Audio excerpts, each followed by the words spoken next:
Yeah. it can possibly Yep. do that. Totally. Yeah. Yep. Trying to get my camera in the right position. There we go. Yeah.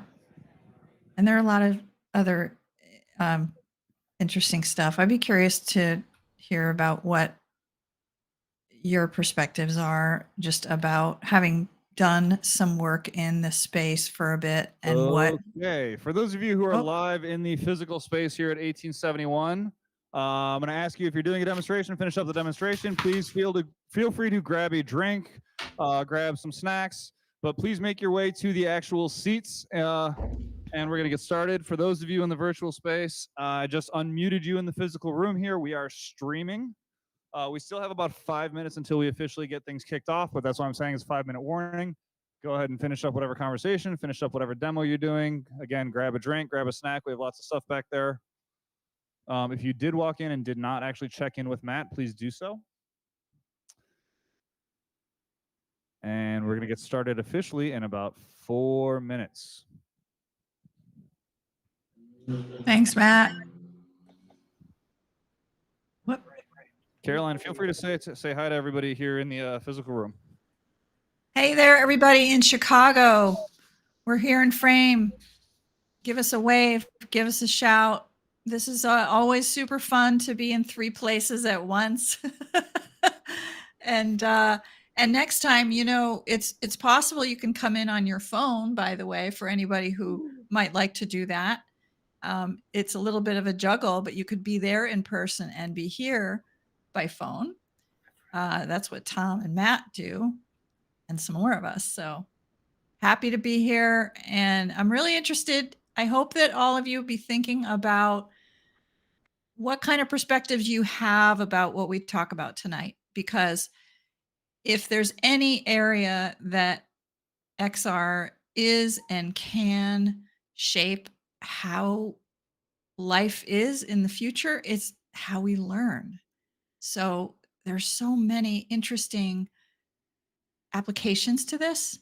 And this is just, one group of people, but all doing really different, interesting adaptations of XR. So I'm excited to get into it.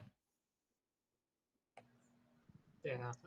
All right, yeah, so education and training, especially, like VR, AR, XR, they can all do a lot, a lot that you could not do through education and training. Like, for Right. example, you know, like whether it's like in the medical field or Right. even like being like first responder or something like that, Yeah. things that you would not be able to really, it would be hard to actually learn how to do in person.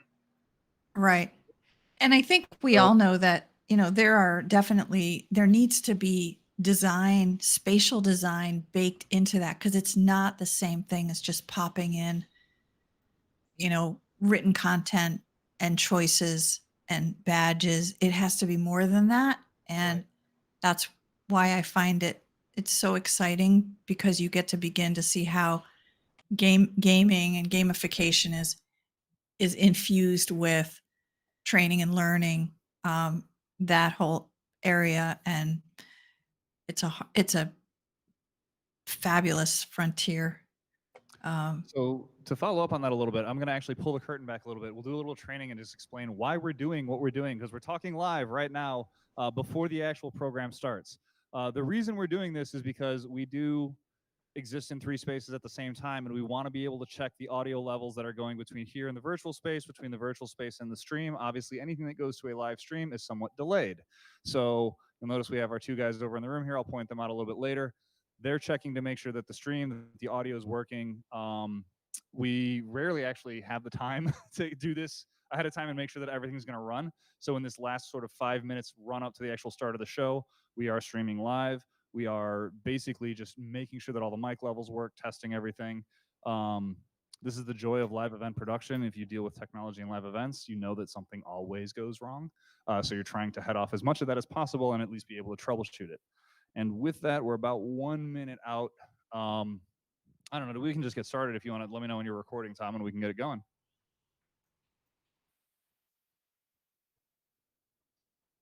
All right, cool. So I always do this sometimes before we get started. Show of hands, who has never been to a Next Evolution event before? All right, cool. Who has been to a Next Evolution event before? If you didn't raise your hand, something is very strange. Welcome to the Next Evolution. This is the event series that we're doing. Tonight we are focusing on education and training.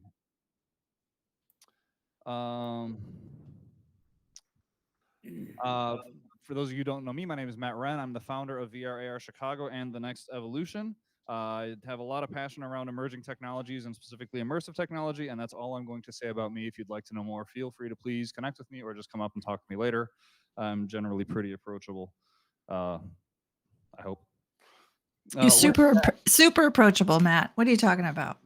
With that, this event has a couple of different names. This is the Next Evolution AWE Nite Chicago. This event is now and always has been 100% free to attend. That said, and I know Matt brought this up to some of you who, as you were checking in, it is not free to produce.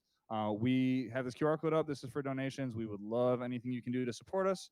If you can't, that's fine. There are other ways to support us. I will go over that a little bit more towards the end of the show. I'm going to leave this up just for a few more seconds. But you may have also heard me mention that we are also co-branded as AWE Nite Chicago.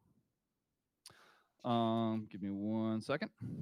There are more than 30 AWE Nites all over the world. There is an upcoming event. AWE stands for Augmented World Expo. It takes place 3 times a year, once in the United States, once in Asia, which actually just took place, and coming up in Europe. Because we are an AWE Nite, we get a discount. So this is a 20% discount code for anybody who's going to be going to AWE USA or AWE EU. I'm going to hold this up again for the EU folks because I do know that we get some live stream folks who watch this for EU, and this is a discount code that they get to use. With that said, we would hope that you would consider attending all of the AWEs. You can attend live online courses for the XR community, by the XR community, and beyond AWE Academy. And I would just say check out awexr.com for more information there. The other thing I'll talk about really quickly, one of our other sponsors, we do have to call out our sponsors and those who help us to produce this. We are all in a space right now called 1871. Who's been here before? All right, you guys, a lot of you. Who hasn't been here before? A few of you. It's always great to have new people come into this place. 1871 is Chicago's technology incubator. They allow us to use their auditorium space for this event. They have since 2019. Normally, we would have actually somebody from 1871 to talk about the venue here, but I will say check them out online. They have a lot of programming for technology startups, any sort of technology company that's, if you're in Chicago and you're going to be running, you should definitely be considering 1871.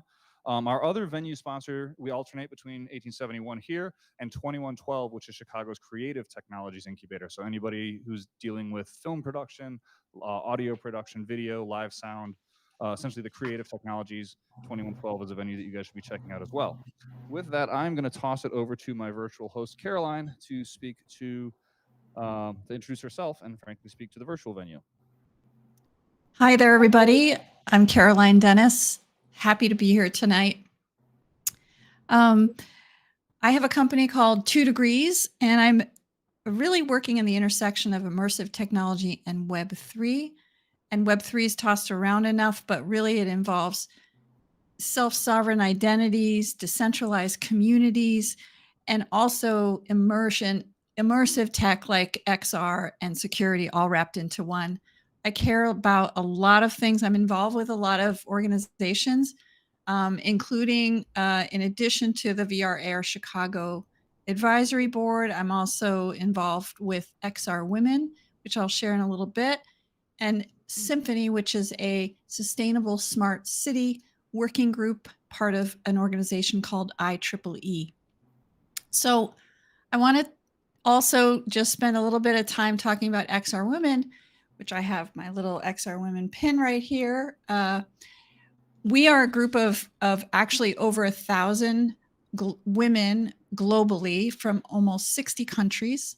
And we're really passionate about supporting and engaging and inspiring more women to both take an industry spot as well as inspire women to collaborate, mentor, learn about all things around spatial computing and AI.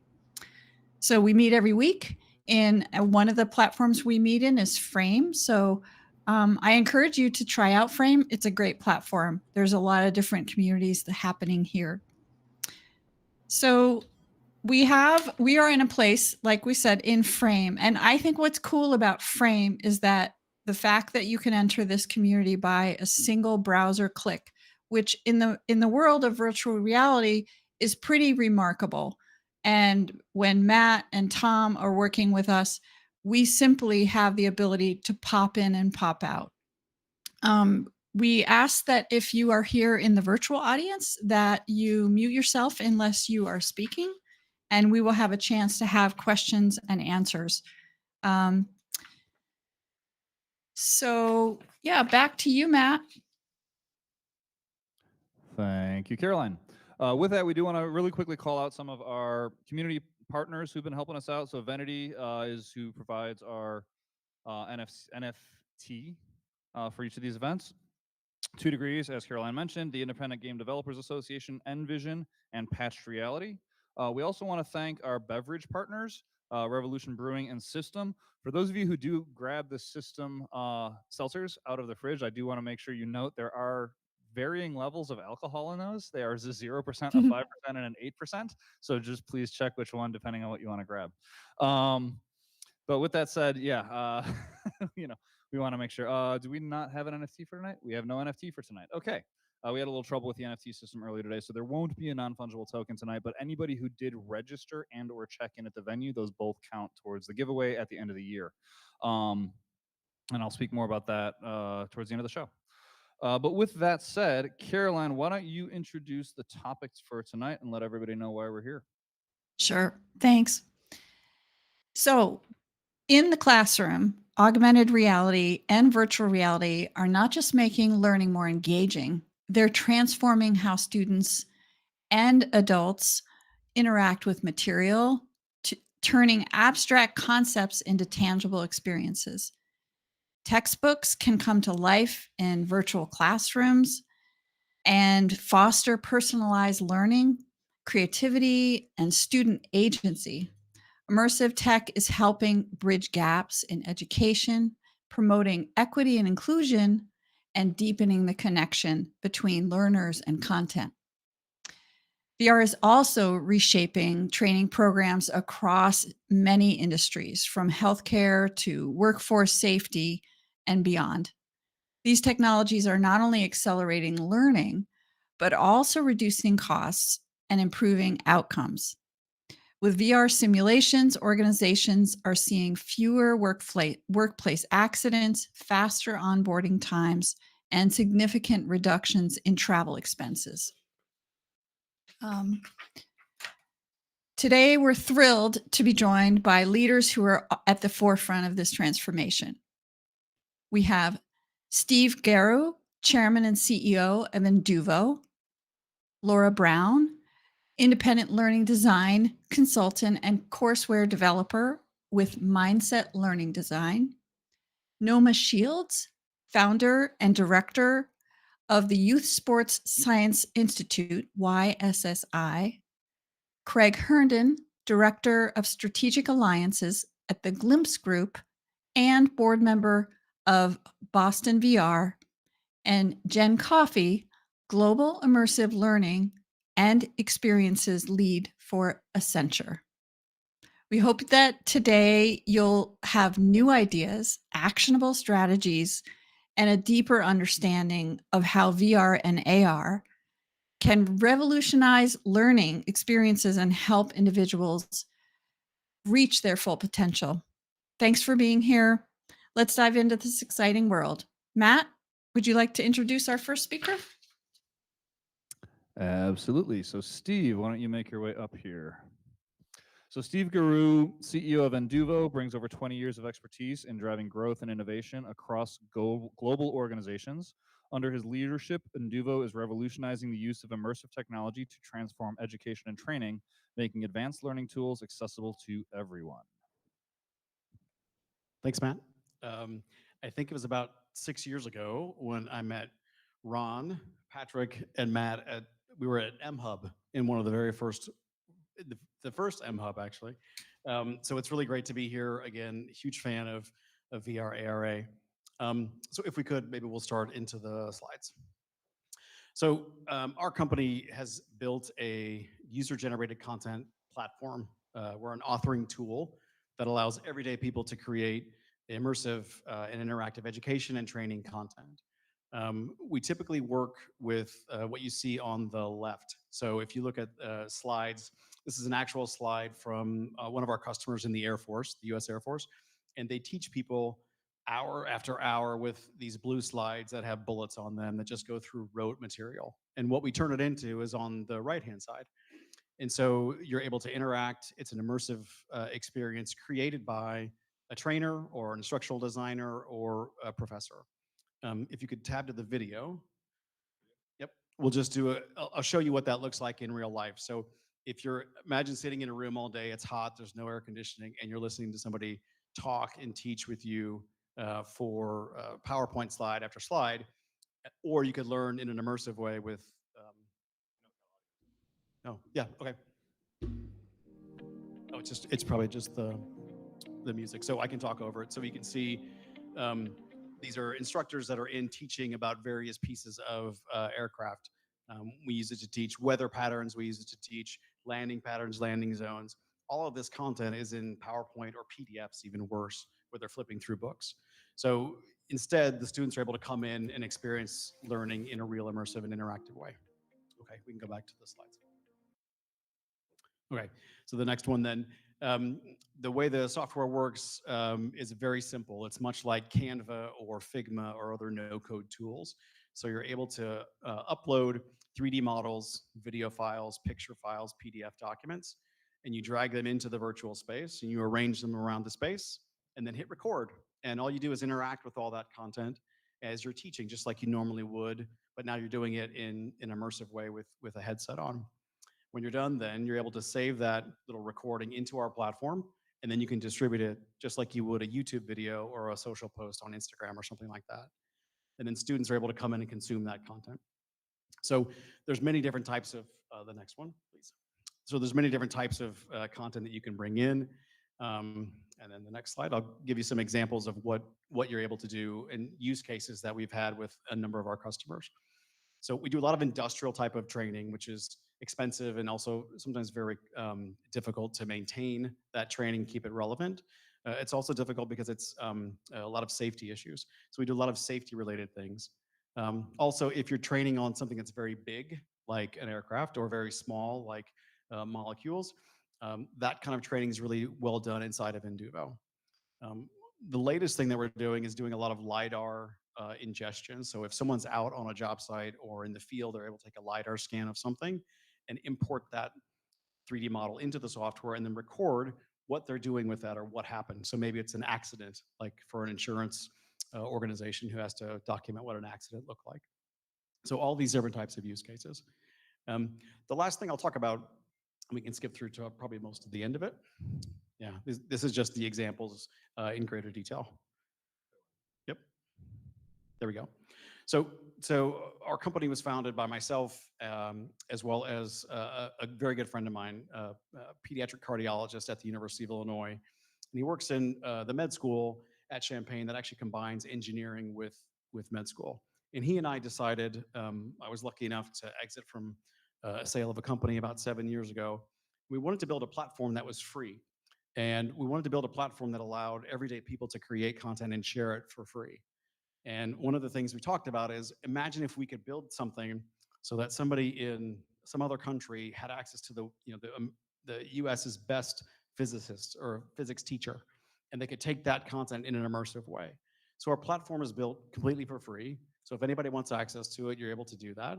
You can create as much as you want, as long as you're willing to share it with everybody else. If you're not willing to share it because it's got proprietary information or things like that, then there's a license fee.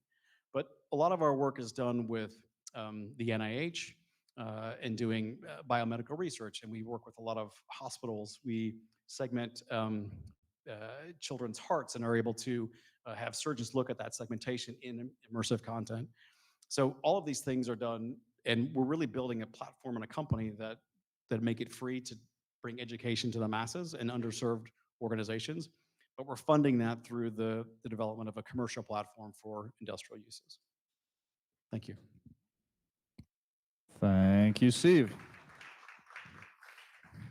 And just so everyone's aware, before we jump to the next speaker, there will be the opportunity to ask any of our presenters questions. So, everyone's going to come up here and do a very quick presentation. We actually don't go over logistics anymore in the opening.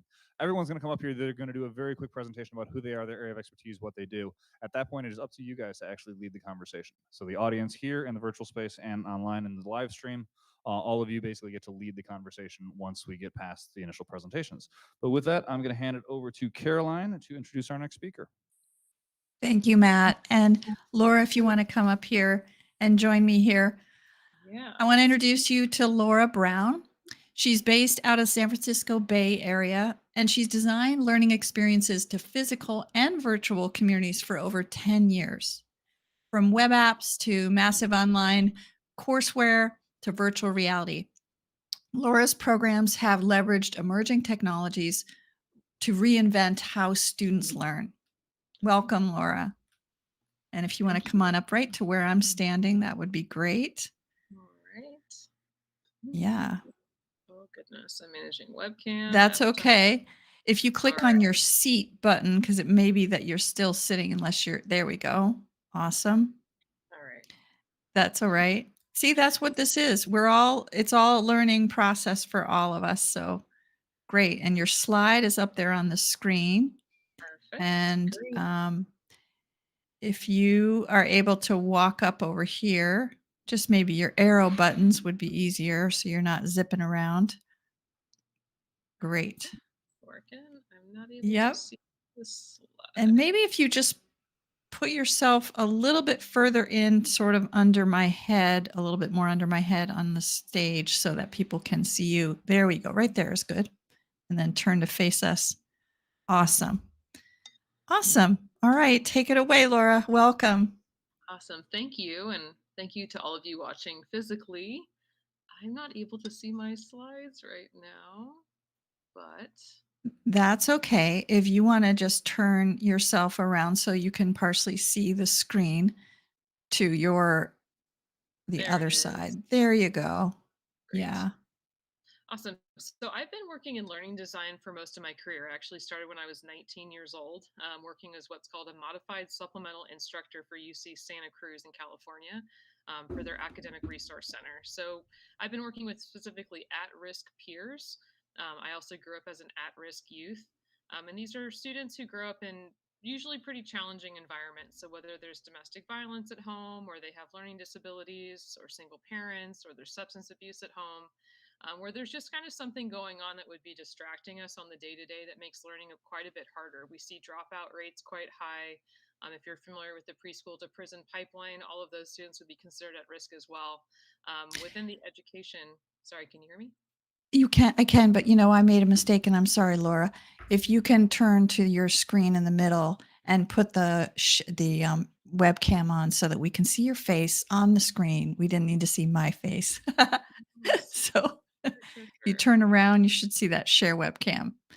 And you give it a second, and then we'll be able to see Laura in full screen when we're hearing her talk. Is it working?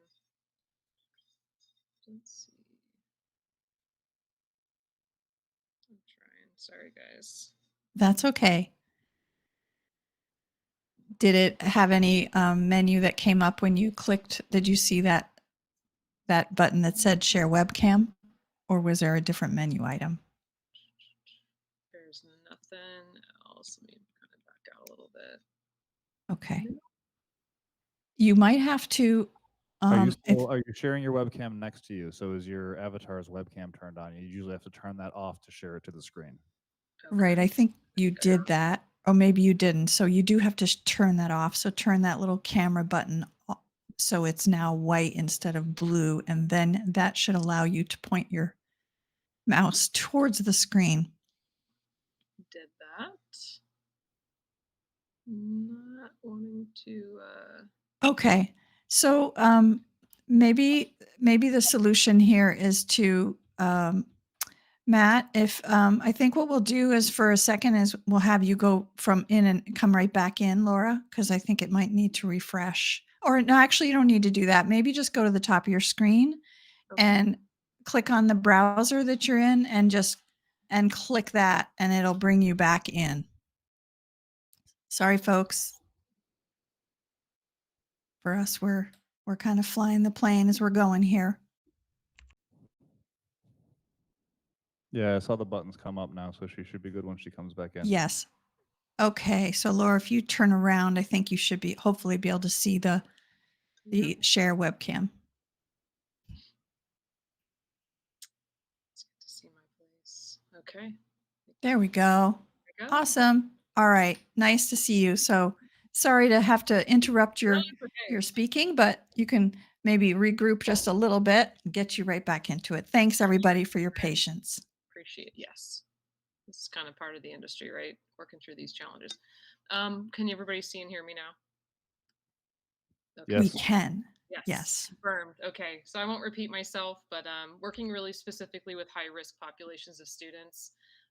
In my younger years, and now that I'm an adult, I work with full grown adults as well. So I've been working with first responders for about the last 7 years or so, specifically law enforcement, and more recently in the last few years, fire rescue teams, really focused on performance optimization based around objective based standards. But kind of taking into account the fact that we're working in really high trauma, high stress environments, and we're also training in them and we're training for them. So that's really something that we need to be thinking about versus what I would call kind of more normal learning environments where we're in a traditional classroom space. Let me see if I can see all this. So I've kind of covered the gamut in my career. I've started in policy and data analysis. Had a hard time kind of seeing all of the things that were going on, so dove into being a designer. I've been in that space for the last decade or so, as well as a product owner for specifically immersive and AI related products for the last 10 years. You can switch slides. I don't think I got that control right. Next slide. Yeah, great. Okay, you can go back one slide. Thank you. Sorry, I'm just looking at mine too. Just kind of to cover again what specifically I'm talking about are folks that have very low resource availability. So the benefit of using an XR solution or an AI solution is that we're usually really hampered when it comes to the number of teachers or trainers available, as well as the actual training facilities that we're able to use. So being able to put things into a virtual environment helps us actually improve our scalability, as well as the quality of the education that we're providing. For folks who are in a very high stress or chronically traumatic environment, being able to go in headset also helps us focus in specifically on the training at hand. I haven't read a ton of studies yet in terms of stress mitigation within VR, but we've found that it really does help with focus, depending on what we're training on. We're training people who are trying to learn survival dependent life skills, especially in the at-risk youth space. So people who are trying to get out of high school into college and into their careers. And even more so when we talk about special needs, we're talking about students that require patience and empathy and expertise coming into their environment, as well as safe, secure, and sane environments where everything's somewhat predictable and easy to approach. So VR is actually a really good vessel for that as well, since we're able to get everybody on the same page really quickly if we're doing a classroom-based deployment. So if you want to flip to that next slide.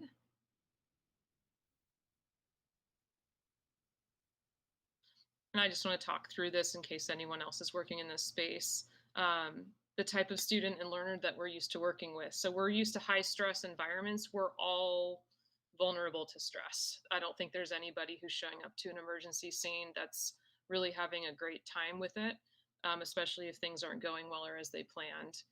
So we do see all sorts of behavioral conditions and states develop over time, especially if we're not adequately training students or leaving them in certain situations where there's really high uncertainty. So I just want to kind of paint this picture in terms of what we're dealing with and what we're designing for. In terms of how stress works, and stress really impacts our ability to interact with one another. If you're familiar with PTSD, this is something that comes up quite a bit in our in the industries of emergency and crisis response. If we're doing mental health crisis response, we're actually also responding to someone who's often in this state of mind. So really having a lot of intelligence around the way that stress impacts the body and the mind is really important for us. So stress, fear, and anger tend to cycle in on each other as we kind of lose performance efficiencies when we're stressed out. If anybody's, I think we've all had high stress moments where we've sort of bungled or fumbled or bricked on something, and that can create sort of a death spiral where we're kind of going out of control. Um, we have different words for that in law enforcement. They refer to an OODA loop, which is when we're kind of trying to observe, orient, decide, and act, and we kind of get out of we kind of get off of our feet. So thinking about this in the context of developing VR or immersive training, we have to be really mindful of what we're designing so that we're not actually creating or exacerbating these cycles within an immersive experience. And there's certainly been a lot of VR experiences, especially in the early days, that were really focused on trying to freak out users or trying to kind of overstimulate them. So that's something I'm really mindful of in terms of what I'm bringing into the classroom. And we can go to the next one. And here's just a couple examples of projects I've been on over the years as a product lead. The first one that's on the left side of the screen is a personalized learning platform called Sarago. That was the recipient of a Gates Foundation grant back in 2014. We were using a distributed practice algorithm to help students that were at risk better retain their memories for kind of low-level remedial types of topics where we tend to have a lot of memory deprecation within students who experience a high amount of trauma and anxiety. It's really hard to kind of encode things when you're distracted or kind of getting interrupted with certain thoughts throughout the day. So we developed that program. That's an example of personalized learning.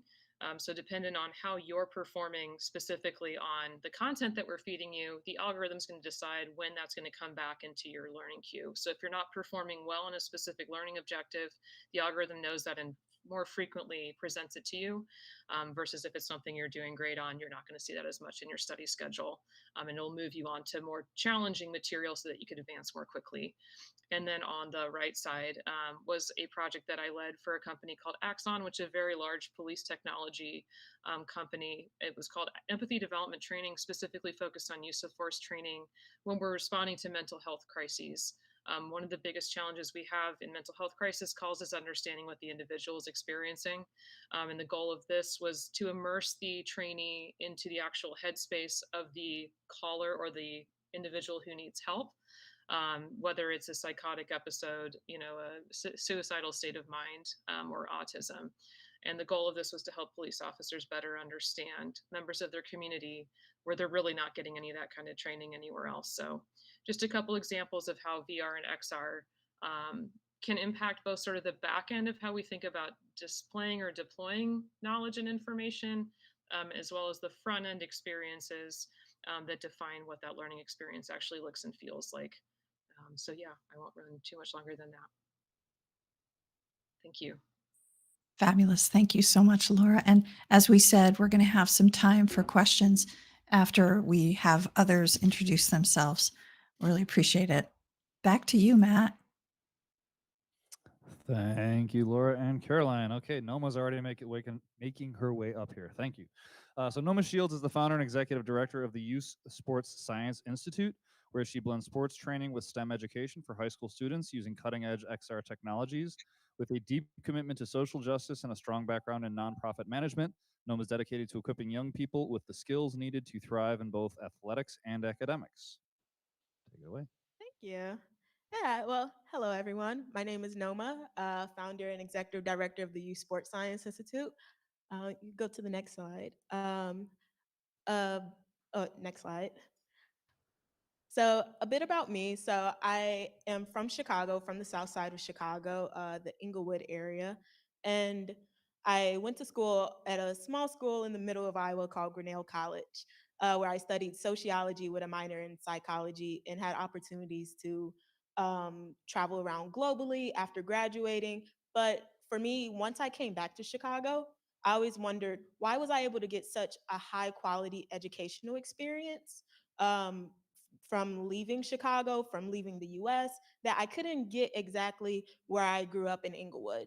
And that and that experience, along with a lot of my professional experiences, led me to want to come back home and really immerse myself with the youth that grew up in similar circumstances as me at the Park District.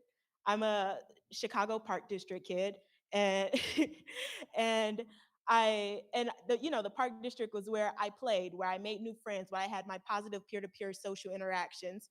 It's it's all I knew growing up. And I was lucky enough to have an opportunity to become a youth boxing and martial arts instructor, and also teach self-defense to kids who usually would use all that angst, as we saw in the last slide, use all that angst, that aggression on the streets of Chicago, but wanted to channel it in positive ways through boxing. And but they always had one complaint: I love sports, I love to play, but I'm failing academically in my classes. And I was thinking, like, oh wow, sports and science actually go hand in hand. How can we develop more tailored curriculum models to meet students where they are, to actually where they can play, can have fun with their friends, they can do their favorite sports, whether that be boxing, basketball, soccer, and still be educated along the way simultaneously. And that's what led to the Youth Sports Science Institute. Next slide. Oh, here. Okay. Sorry. So, just an overview of YSSI. So, we create custom curriculum models. We work hand in hand right now with After School Matters and the Chicago Park District, where they tell us, oh, these are the sports that a lot of youth are involved in. Right now, it's boxing and basketball.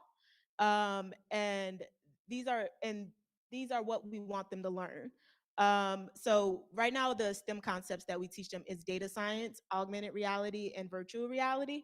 But we found that just immersing them in a different environment than what they're used to, it immediately takes them away from the circumstances that they're dealing with on a day-to-day basis. It creates those positive peer-to-peer social interactions. It provides them an opportunity to get away from the violence that they're experiencing every day, potentially at home or in their neighborhoods, but while also getting a high quality tech and data science educational experience.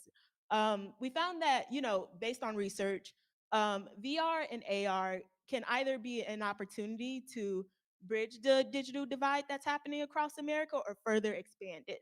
When I first started YSSI, a lot of people told me, wow, you really started an expensive nonprofit endeavor where you need where you need you need $300, like, each MetaQuest costs about like 300 to $350. And but we said, hey, for the youth that we're working with, it's worth it. They're worth it. They're worth to get MetaQuest 3s, Apple Vision Pros, high quality curriculum models that really guide them along their sports and STEM journeys with us. Next slide. So, of course, we can't do it alone. We do it with our partners here in Chicago. We use people's different skills and expertise talking with people, getting feedback on our curriculum, making sure that, hey, when students, for example, in our boxing analytics and tech program, students are getting high quality boxing instruction, getting high quality data science instruction from the University of Chicago's Data Science Institute, but then also now working with fabulous people such as Patch Reality, and where that they can also envision themselves not just seeing a MetaQuest as like just as another system like the PlayStation 3 or the Xbox, but hey, when I put on this device, I can one day be an app developer. I can one day be someone who like it's just so many different jobs that go into like engineering the MetaQuest or pushing new technology, that they just don't see it as a game, but they see it as a future career path for themselves. And that takes a community here in Chicago to do so. Next slide. We found that um, our curriculum really immerses students based on our blended learning model. So 38% of students in after school programming are right now involved in sports. 32% are involved in technology-based after school programs, and 27% are involved in STEM educated programs. And that blended learning model is shown in our sports analytics and tech program, where we blend both sports, technology, and data science together in one curriculum. Next slide. And we teach students how to collect your data. Of course, like when you think about who wears smartwatches in the room, when you're wearing a when you're wearing a smartwatch, you're always collecting your data. You're collecting data on your BPMs, on your stress levels, on your heart rate, on your number of calories burned. That data that we have, we provide our students smartwatches. The data that they collect from their smartwatches, they do a series of drills. Sometimes they get tired of the drills. They're like, oh man, another drill. But we're like, yes, you need multiple data sets in order to then put that into Google Sheets, learn how to utilize Google Sheets, then learn how to transfer your Google Sheet, clean your data set so that you can then import it into Tableau. And then from Tableau, you can then create different data storytelling visuals with a platform that we just introduced to them called Flow Immersive, where they can really use AR and VR technologies to be immersed in the data that they created based on their own health analytics. Next slide. In addition to our sports programming, we also are in partnership with Columbia College Chicago, where we have youth take photos of themselves during their sports workouts and use those as reference photos to create their own, turn their 2D art projects into 3D using multi-brush and gravity sketch. Um, it's also important, like we realize that while there's like a sense of tension and competition that comes with sports, we also want them to know that, hey, on your rest days, when you are feeling more artistic and wanting to use a different part of your brain, you can also use virtual reality, augmented reality in these ways as well. And just the technology integration in the arts, we saw our students really take off from that, where they were able to have like play around with their avatars. Students who would sometimes bully each other in the classroom, they weren't doing that in the virtual world. They just had different ways of interacting with each other and were creating these new memories based on their group projects that they were doing together. Next slide. But yeah, that's Youth Sports Science Institute. If you want to learn more, you can contact me at noma@YSSI-SHI. And yeah, thank you all for your time. Thank you, Noma. And just so while I'm getting ready to hand it over to Caroline, just so you guys are aware, these presentations will be online. So everything that's provided to us, it'll all be online. It'll be available basically forever. But with that, Caroline, would you like to introduce the next speaker? Sure. I'm going to welcome Craig up to the stage here and get myself off camera so Craig can go ahead and join that. Thanks for joining us, Craig. All right, let's get the avatar and then, so the only thing that wasn't clear to me is, because I was expecting to just screen share instead of have my webcam, but I guess my slides are being They're already, yes, we already have your slides, so you can actually just, yep. And I should have let Laura know, but you can use your left mouse to angle your head back so that you can click on that and you can actually look at your, yeah. That isn't clear to me is advancing the slides. Sure. And we will do that for you. So you can just say next slide. Yes. Right. Perfect. All right. Okay. All right. And then, of course, okay. So I do want to get a chance to officially introduce you. And okay. So this is Craig Herndon, everyone. Craig has been involved in the XR community since 2013 through Boston VR, which is a community, the MIT Reality Hack, which if you're not familiar with that, it's an incredible event. I volunteered at it, hosting countless events and hackathons and mentoring founders. Professionally, he's created simulations, trainings, products, and a number of other things with his current focus on healthcare and education. So this is great kickoff to the next phase of this conversation. Take it away, Craig.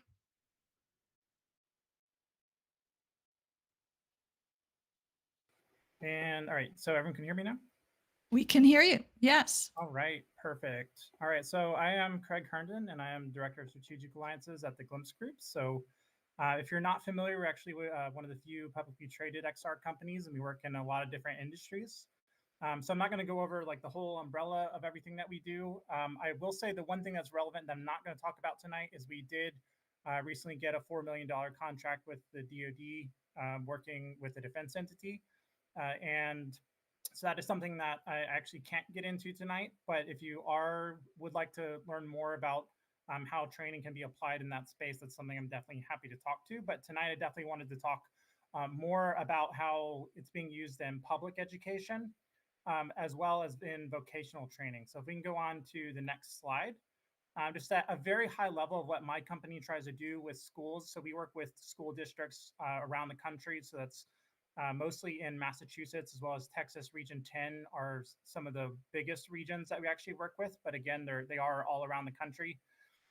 And our main goal is to foster innovation, collaboration, and we're really trying to empower these schools so they understand the technology and understand how can I adopt and use this. And it gets down to very specific things like making sure you have a charging cart and making sure that you have a clean box in order to clean the headset. And just the things that if you're not familiar with the technology, you're just not really going to know how to do. So there's like the actual physical deployment of using the headset, but there's also looking at the different programs. So I have 10 use cases I'm going to be talking about tonight that I see as like one of the core pieces for XR in education.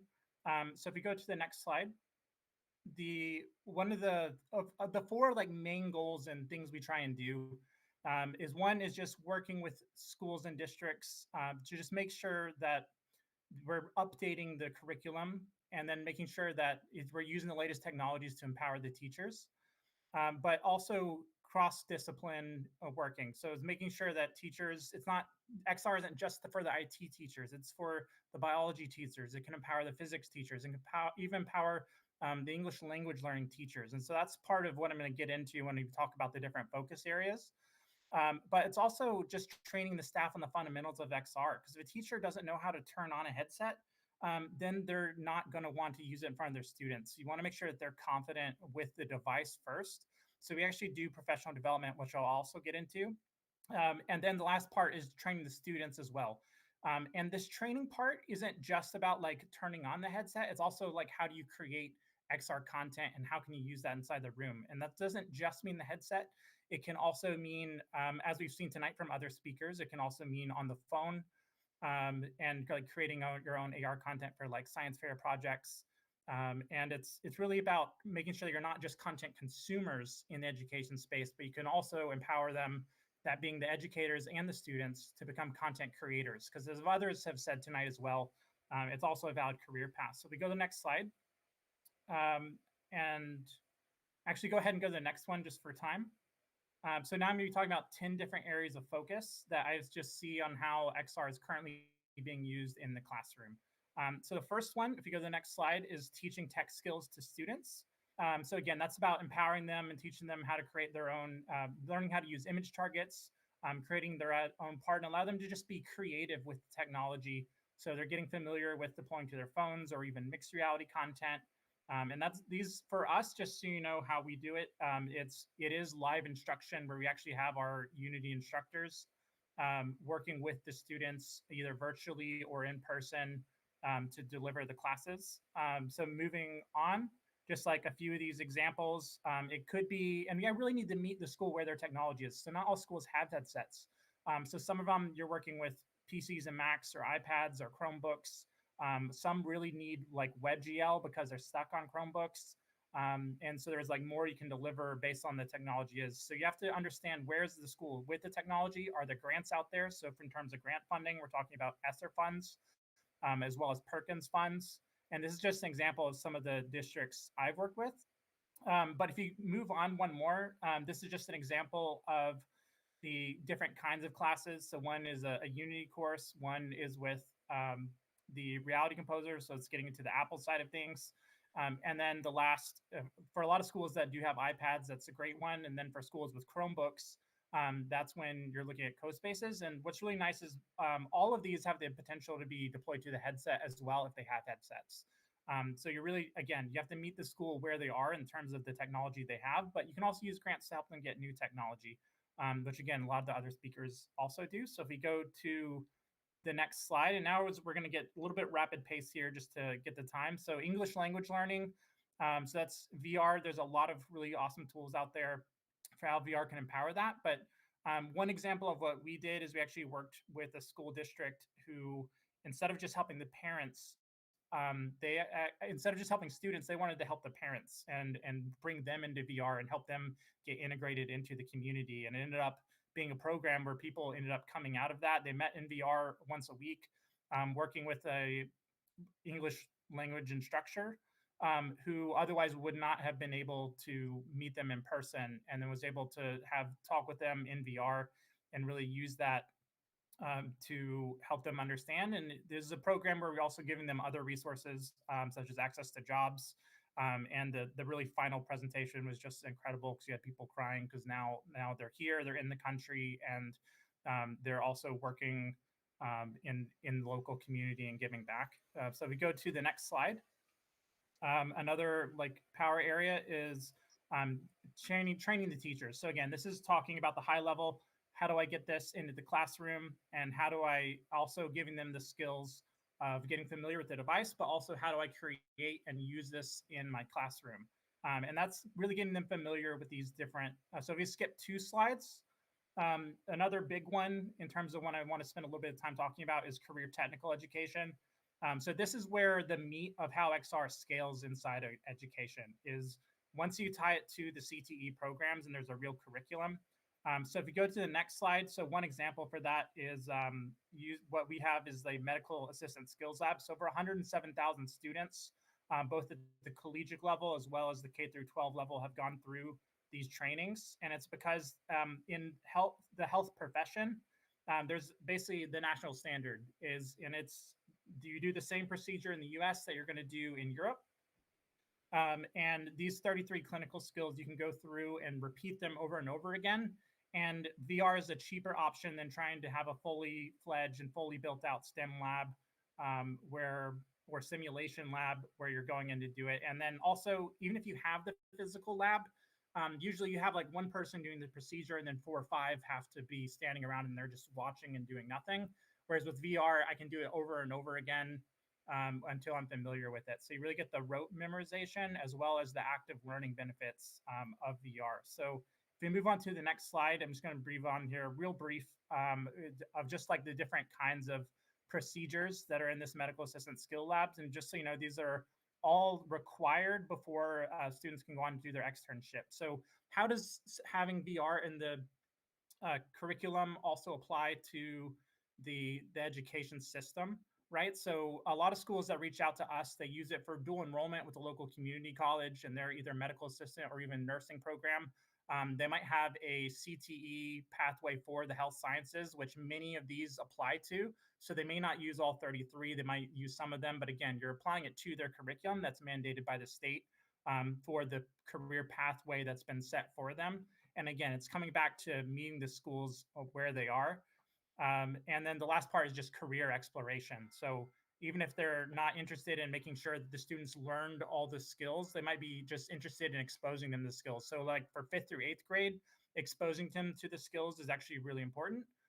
Whereas in high school, you're actually trying to get them prepared and learning. And then at the college level is where you're trying to get a deep understanding of what it is. So if we move on to the 5th focus area here on the next slide. So this is using VR for health and mental wellness. There's definitely a lot of people I want to talk to about this because we did a study with the Yale School of Medicine where we were able to use VR for support groups and basically saw a reduction in anxiety, reduction in depression, an increase of overall resilience. And I could go into that study and kind of talk about it all day. But if we go on to the next slide, this is basically the headline for it, which is that the Yale School of Medicine finally published their paper last fall.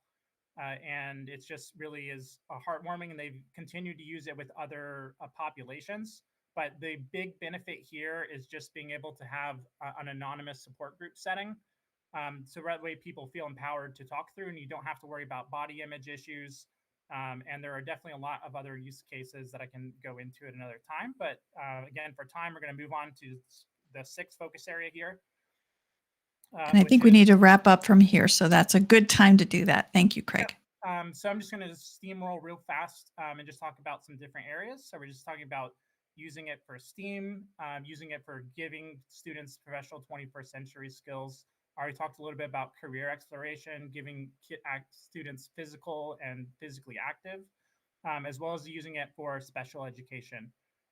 And so that is all. And we can give it on to the next speaker. Thank you very much, everyone. Thank you so much. If you can just click that red button at the top. Excellent. Okay, back to you, Matt. Thank you, Craig, and thank you, Caroline. So up next, we have Jen Coffey, who's already up here. Thank you, Jen.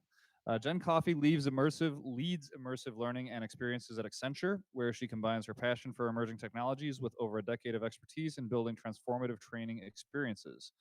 A versatile professional, Jen is also a voiceover artist, career coach, and scrum master who finds joy in both her innovative work and time spent with her family.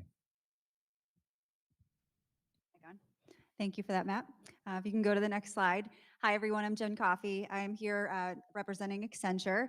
I am the Global Immersive Learning Lead as well as Immersive Experiences. And you'll see if you move to the next slide, I'm not a technologist. I just play one on TV. Talking to everybody else here, I feel like I'm actually the new person in this space. So it's pretty entertaining for me. I come from an HR background where I've been building adult learning for probably about 15 years now. And so that's how I got brought into here. It's been a pretty big shift for me moving from being an internally focused role. And when the opportunity came to move into the metaverse, I said, absolutely not. It took a couple of different conversations and I realized that it was in my 5-year plan to move from being in an internally focused role to being in a client-facing role. So let's try that. It was one of those things of, this is scary. There was like a whole bunch of different reasons why this shift for me would be incredibly scary. And I figured it would be hugely challenging, but also rewarding. So that's why I decided to take this. So I moved into being the immersive learning lead at Accenture, and I focus on technology. And again, do not have a technical background. I've never been a gamer. I was actually a VR denier for quite a long time. And whenever I would talk to people once I joined this space, a lot of people would say, well, I don't think I can get my HR folks into this. And I said, well, if I can, I think anybody can. So let's give it a try. A little bit more about me. I mentioned that I'm a voiceover artist.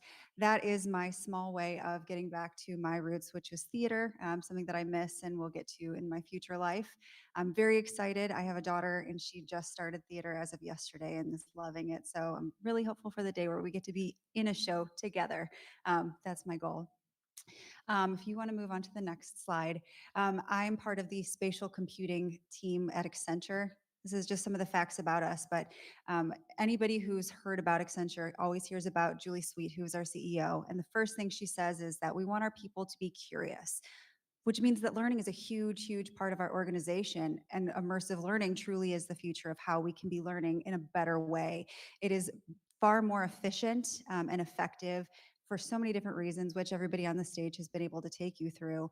But for me, it's been a really great way to learn. When I first joined the team, I found that our body of research that we personally did at Accenture showed that learners lose 75% of the knowledge that they gained within 24 hours of learning it, and 90% of that a month later. As someone who's spent over a decade building learning for adult learners, finding that they lost all of that, I panicked, and I was in a state of panic for a little bit when I first joined, but then I realized that that was what was going to fuel my drive to continue making this happen. And so I've really been an advocate, both internally as well as with my clients, as to how to utilize immersive learning and how it can benefit. At Accenture, we work with every single industry, with every single client, doing so many different things. So if you want to go to the next slide, here's a couple of my favorites. So at the very top, you'll see this is one Accenture Park. Whenever any one of our clients says that they researched Metaverse and Accenture, this is the first thing that comes up. We're well known for our onboarding program. When COVID hit, we realized that we were losing a big, huge piece of our own personal DNA as Accenture.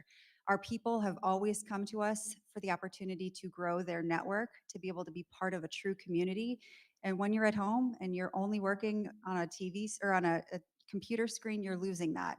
When we brought in NJX as a way to offset part of their or part of their onboarding experience, we had so much greater passion for folks who were joining. Throughout this entire experience that's known as One Accenture Park, they get the opportunity not just to learn and to collaborate, but they get to experience what it's like to be part of an actual client project. So they're put into a cohort with folks who are literally around the world to be able to go through specific scenarios where they're solving for a fictitious client. This space is beautiful. It's built as a combination of corporate world, combination of museums, escape rooms, and Disney, essentially. You got your theme parks to make it a little bit fun. So beyond One Accenture Park and our new joiner experience, on the bottom you'll see on the frontline human services, this is our Avenues program, and this was created specifically for our public services organizations. And so you've got folks like Child Protective Services, police departments, health services organizations who utilize this. And this is a truly blended experience where they go into headset for about 20 minutes and they have a truly visceral reaction to what they're experiencing. The first time I ever went in, I actually cried. You get put into this situation, say you are the child protective services person, and you need to determine, is this the right situation for this child? Do I need to remove them from the home? And you're having this conversation with different members of the family, you're interviewing the child as well, and at the end you have to make a decision. And it brings out things like racial bias. We then take that and have a community conversation with the folks who went through this with you. So it's a combination of immersive learning as well as social learning. But then lastly, we go through the data. As everyone goes through this experience, we collect data and we're able to present what that looks like to the group. They then can infer, not just from the global experience, but for their specific region as well, what that meant, and be able to figure out, where do I have issues? Where do I have biases? Where do we need to upskill further? The next one, I just completed a program with my team. It's been about a year, but we took the topic of paving, which isn't always very sexy, and we turned that into immersive learning. And it's a combination of how do you do different tasks when you're performing a safe or a paving restoration, but then it's additionally fusing in pieces that they don't normally get to train on when they're in a construction role. It's how do I deal with an angry customer? If I'm tearing up their yard to be able to fix the pavement from a gas explosion, how do I then make them happy? If I'm impacting their business, how do I navigate those conversations? So it really was a fusion of the physical skills as well as what we at Accenture call power skills, formerly known as soft skills, to truly empower them to be able to be multifaceted in their role. And then lastly is my favorite. If anyone here is familiar with DaVita, they're a dialysis company. And we took their dialysis machine and created a digital twin of that machine to be able to take individuals through all 47 unique steps of utilizing that machine. Now, what that does is it trains you. You can practice that over and over and over again. And you don't have to take the machine off the floor. You also don't have to take a practitioner off the floor. And you also don't have to practice on a human being, which is great because this process requires absolute precision, and you get to build that confidence and know that process in and out before you actually go and process on a human being. So that one's been really successful for us as well. Next slide. What I see for the future of immersive learning is quite a bit. I think really where we're at is that AI is beginning to enable what we're building within immersive learning, not just how we're building, but what we're building as well. We're moving from conversation-based trainings where you're choosing from option A, B, or C as to how you navigate that conversation, to being able to have open flowing conversation. I always joke that immersive learning is your Planet Fitness, your judgment-free zone. This AI enablement is really what's going to bring that forward even further. And the one piece that I think is the most important piece of the future is how we're going to impact our kids. I always joke that I grew up in the Chicago public school systems. I know less about US history from education than I do from Hamilton. And why is that? Because our teachers want us to memorize these facts, these dates, these names. I can't do it. But I know so much more about US history from watching Hamilton because of the visceral feeling of those emotions when somebody dies or somebody gets shot. The storytelling that's put in there, as well as the music. That's the stuff that we need to infuse for our kids so that they can learn this way. And my ultimate life goal is to take the magic school bus so that my kids can get shrunk down into a tiny little bus and go through my nose and go down the human body and truly understand what it's like, because That's really what the benefit is of immersive learning. We call it the RIDE acronym, but basically, immersive learning allows you to go and do things that are risky, rare, impossible, dangerous, or expensive, all through just either a headset or a desktop.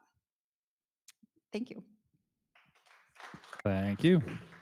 And you actually don't have to go anywhere. You can just sit. I'll have the other speakers come back up, and I'm going to explain while Caroline is setting up our folks in the virtual environment to be able to answer Q&A as well, how Q&A works, because we take Q&A from 3 spots. So real quick, actually, I'm going to ask a question. In the audience, show of hands if you are a teacher, educator, school administrator, anybody who's actually on formal education. I got a couple. All right, cool. Okay.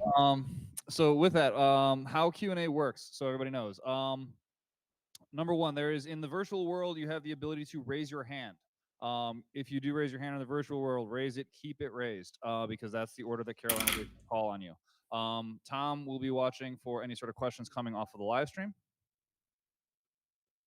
Cut the slides in Rebelli. Yes, I can, or in frame. I can cut the slides in frame so that they can bring themselves up. There we go. Right. If you want to come up, Laura and Craig, then you can take over the screen so that you can be in the left and the center screen so that we can see you in the And so here in the physical person space, Let me get we have, myself off. Here we go. I don't know if I want to ask Ron or Andrew or somebody who's got a microphone. I know there's a couple on the table over here. Andrew's going that? Okay, cool, excellent. So Andrew's gonna have a microphone. So basically, in the physical space here, raise your hand. I will be watching the order in which hands come up. So please kind of like make sure you keep them up so I see you. I will try to bring them up in order. Andrew's gonna have a microphone. He'll be walking around. I'll hand you the microphone, ask your question, hand the microphone back to Andrew. If we do have questions that come in over the live stream, Tom will read them off. Tom's got another microphone there so that the folks in the virtual space can speak to them. So the question is, who's gonna ask the first question? This is what I love. And Caroline will let me know if there's somebody in the virtual space who has one. Yes, feel Hey, free to put your questions. Right up here, one of our educators. Yay. I'm going to do 2 questions. The first one is a short myth busty question. So I have 2 young nephews, and I read somewhere recently that a lot of VR headsets aren't calibrated to the distance apart that children's eyes are, and it can cause vision problems. Can anyone corroborate that, or can I let my nephews play VR? How old are your nephews? 8 and 10. Unless I will say, presumably they will be getting Meta Quest headsets where you can actually. Correct. They'll be using their aunts when they come and visit. Awesome. You can change the IPD on a Meta Quest, whether it's a 2 or a 3. You can actually squeeze the lenses together, and that should account for anybody in 8 to 10. I will say personally, with my kids, they were using them as young as 6, despite the fact that that was against recommendations. So yes. And no adverse effects thus far? No. Okay. Well, I'll stay tuned. My second question is kind of a wacky question. You're going to wonder, what is this girl doing here? But I am an advocate for the blind and low vision community. And we see tools like Figma and Miro being used in the workplace. These tools are not accessible. We've experienced some of this tonight, with these co-spaces that we're using. I'm wondering if there's anybody doing any work in blind and low vision accessibility on any of these platforms. And I'm not talking about the platforms where we're doing inherently visual tasks, like it probably doesn't make sense for those, but when we're using them in community where they're likely to be adopted for things like support groups and having emotional experiences and socio-behavioral training. Or is this just going to be one more thing that leaves this community behind? Who wants to take that first? I will say, I don't know what the answer is to that yet, but I do know that there are folks that are specifically focusing on that. One thing that I like to do is whenever I'm creating a solution for my clients, making sure that we can make it as accessible as possible, because there are many platforms that you can utilize from an immersive learning perspective that only want to be in headset because that makes it as immersive as possible. You're not distracted by your cell phone or pings or whatever that could come through. But that's not accessible to everyone, not just from the perspective of cost of what it takes to actually have a headset, but maybe you just can't wear it. We were having a conversation earlier before we started about motion sickness. Some people just can't do it. So I make sure that when I'm creating a solution, it is accessible both on desktop as well as in a tablet or a phone. And so there are folks that are specifically working on accessibility to make sure we have a responsible AI team as well as a responsible metaverse team at Accenture, that is exactly what their focus and research is on right now. I don't know that we have an answer just yet.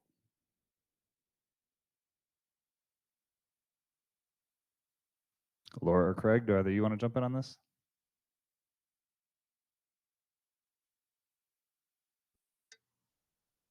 I'm seeing no. It's not an easy question, is it? And I like that question because I do think that there is a lot being done in the haptic side of things. So the physical, so being able right now put a pair of gloves on and you can interact with things in virtual reality. And I'm wondering whether there might be worth and research around spatial audio. Spatial audio is just the ability to have different levels of audio as if you're going in with a crowd and then you walk away from it and it gets softer. But I just think you're absolutely right that it would be really interesting to experiment with both spatial audio and haptic and the feeling. So this is, touch, the sense of touch. Um, I think it's something that needs to be researched. I will definitely share that with our XARC women community. We have a research portion of that, and I know Matt knows a number of people on the research side of things in the industry. So I think that's a really good. It's really important. So I appreciate that question. I'm sorry that we don't have direct answers for it, but I do think there's hope for utilizing a couple different kinds of technologies in XR. Yeah, So- and using VR to kind of enhance or help people is definitely something that's been done. So even at the MIT Reality Hack this year, as well as like hackathons over the past decade, and then even in research, people have been trying to use pass-through and mixed reality in order to help the vision impaired. So there's definitely a lot in terms of how VR can help people. But in terms of making VR experiences accessible, you really do have to design specifically for people and where they're at and consider them. So having things like subtitles inside of an experience is often like something that really should be the default at this point, and unfortunately, it isn't. And I think we'll start to see more tools that just make that a default in social experiences, like even Frame, but also formerly AltSpace, but VR chat and others, where we're in these like virtual social environments. So that way everyone can be in. But there's also things you can do in terms of just highlighting objects and just really good user design that you can make those things bigger for people who are either vision impaired or motion impaired. So even for like QA for say like PSVR games, they actually do tests for being able to complete the experience with only like one controller in the hand. So there are certain companies that have even taken policies to try and make their platform more accessible, and I would say Sony is one of the front runners in that they do have a lot of accessible options. And really, when we create content, there's a lot that we as creators can do, but also in terms of how the technology can improve the lives of people. There's definitely a lot there as well that I'm really looking forward to see as mixed reality progresses.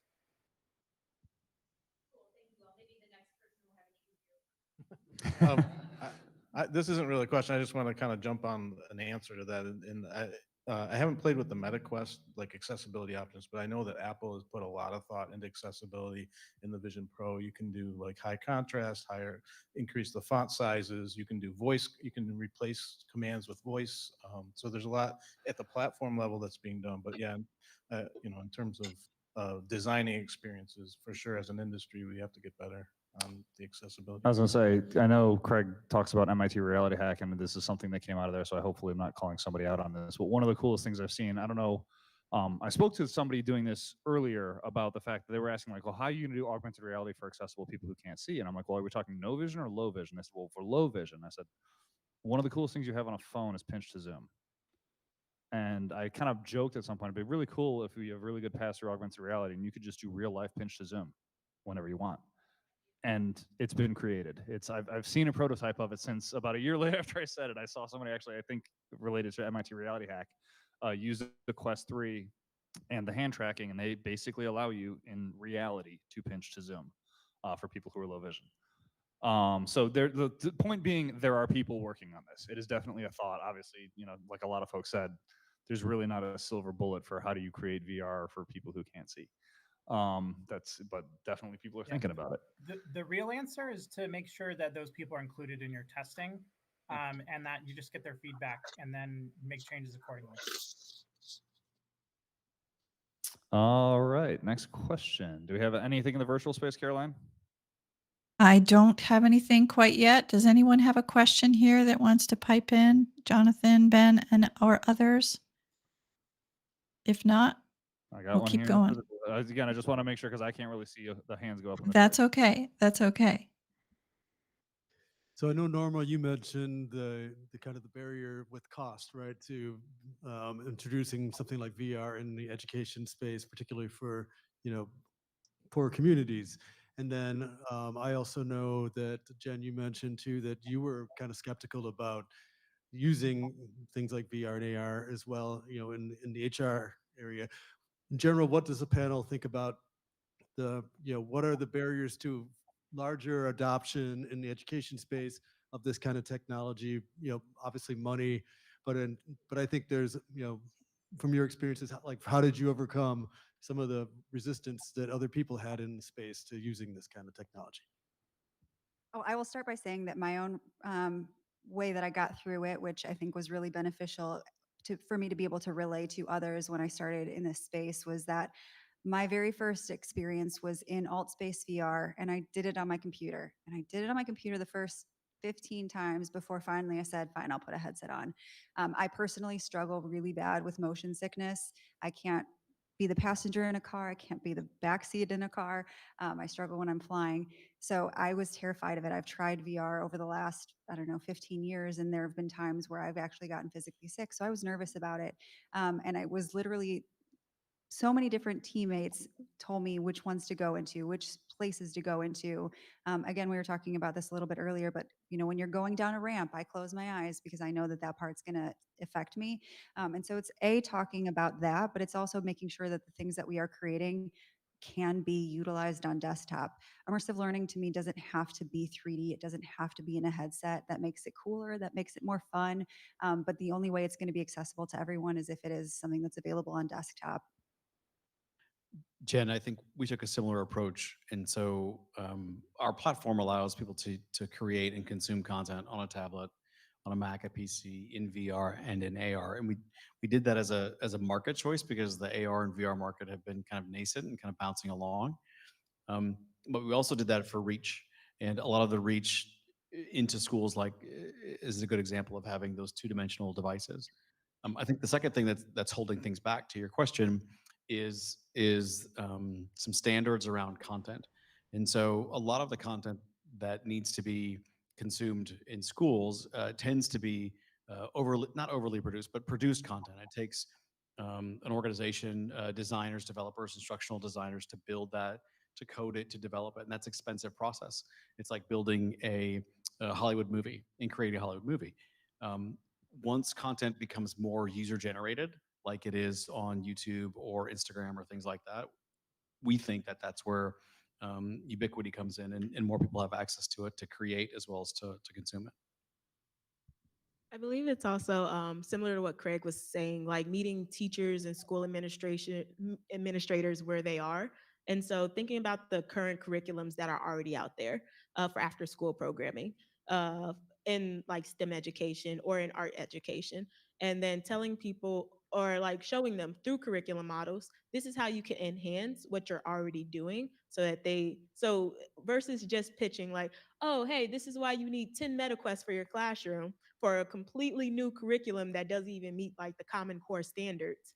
Saying like, okay, your curriculum is great, but this is how we can enhance it with new technologies, whether it's in sports, whether it's in art, and you continue doing what you're doing, but you can also teach students these new immersive technologies while you're doing it to like enhance their educational experiences.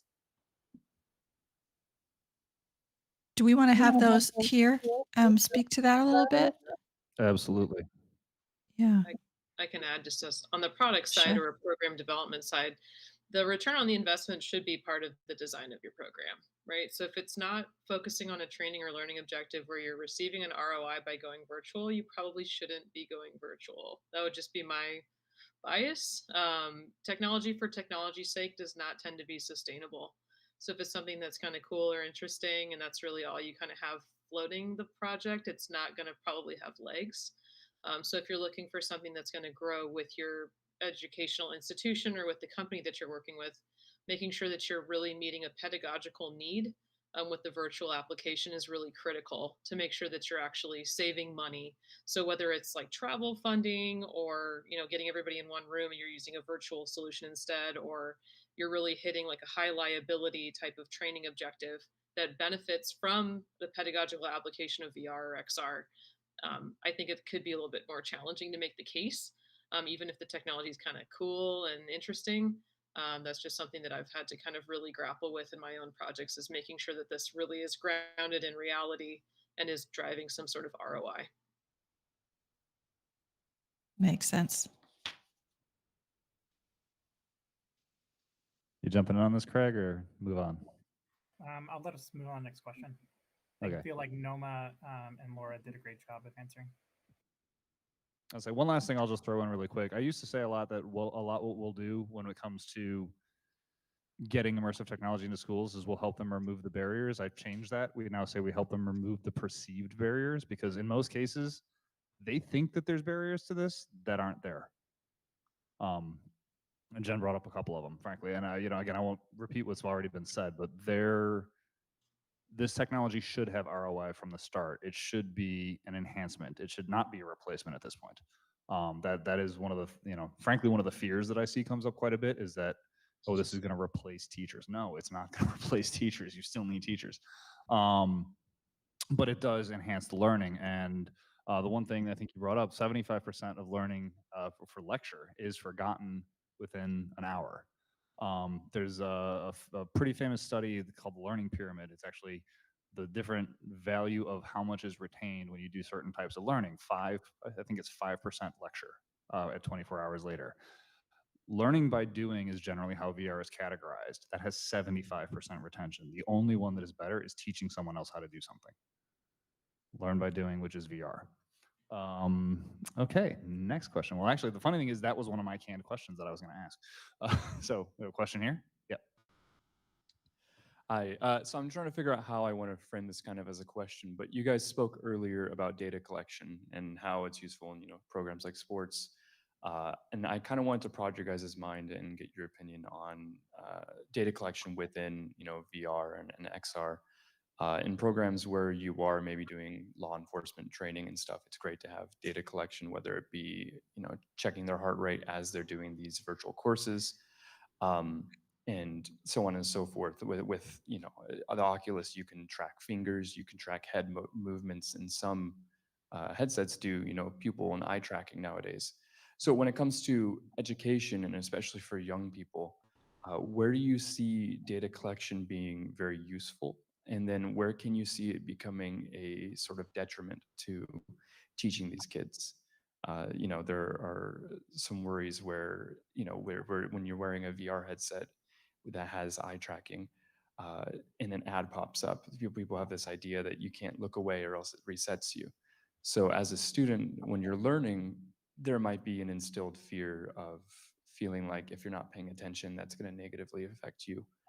So I guess to reiterate, where do you see data collection being very beneficial for education, and then so beneficial that it's actually detrimental in a way? So we've built into our platform self-paced assessment. We've stayed away from looking at true exam or testing, but more self-paced assessment. The software just will capture if you get something right or if you get it wrong, how many times it took you to get it right or wrong, and how long it took. We capture that data and just report it back to the instructor who created the content so that they can understand where their students are in the process. We shy away from using hardware platforms that collect and capture that data and use it in other ways. I think ultimately, though, what we'd like to see is building some correlation tools.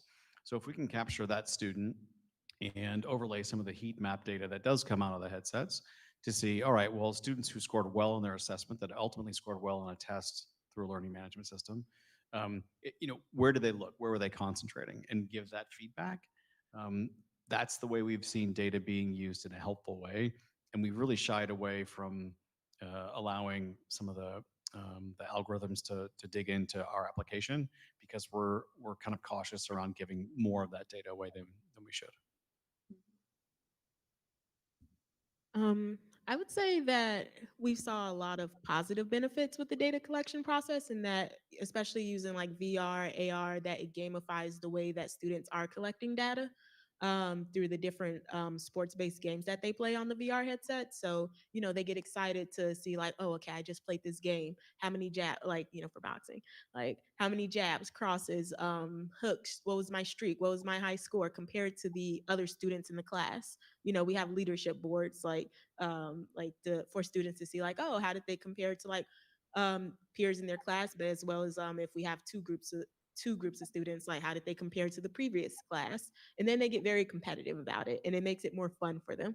But just based on our like blended learning model, we don't want them to like just get excited about collecting data on like VR, AR, which we were like realizing. We also want them to get excited collecting data in real life, which is where like also wearing a smartwatch during their workouts, rather that be like a boxing in their boxing training. Also getting used to like reading the data from a smartwatch and logging that into Excel, and but then getting the data at the end of a game and logging that into Excel. So different ways to like different methods of their like to collect data has been like good for the students to be like immersed in the data collection process. But I guess the only downside that we experience is that sometimes like they get so immersed in like the workout, like sometimes sports it's very addictive. Same thing with like gaming, it's very addictive. But sitting down and actually once we get to the like, hey, you got to learn Tableau now, or you got to learn Power BI, or you got to really get down to the nitty gritty of why you collected this data so that you can do different data visualization exercises. Right now, we're running into the issue of like, how do we also gamify the step-by-step process for them to learn how to do data visualization and learn coding, so that it's also equally engaging as the games that they play on VR or as the different drills that they do in sports.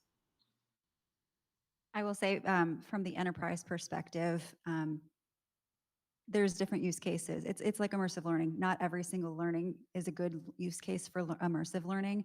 Not every single use case is a good use case for collecting data. So for example, the Avenues project that I told you about, we don't collect any data. You don't sign into it. We don't say, this user got this score, this person had this empathy score, things like that. So there will be use cases where you want to track somebody's score and that has something to do with their job, but there is definitely times where that's not the right way to do it. And I think it's the same thing when we think about what we're doing with our kids, making sure that we're not collecting their personally identifiable information and making sure that any data that we do collect retains security. I'd be interested in Laura's perspective on this from the law enforcement side and others with other barriers, because it is complicated, isn't it? The law enforcement one is extremely complicated, which is why I tend to work across policy research and then product design. You kind of have to keep yourself abreast of what's going on. Even right now, we're having deep fake scam calls coming in that are using the voice data of specific sheriff's department employees, if you kind of look up news reports on this. So any like identifiable data is going to be hacked. It just seems to be what's going to happen right now with law enforcement. On the educational side, there's like HIPAA, on medical and FERPA on the educational side. Within law enforcement, all of the data is sensitive. So we do quite a bit of research. NIST is funding research on this in terms of security protocols, the way that we authenticate officers into the technology that they're using.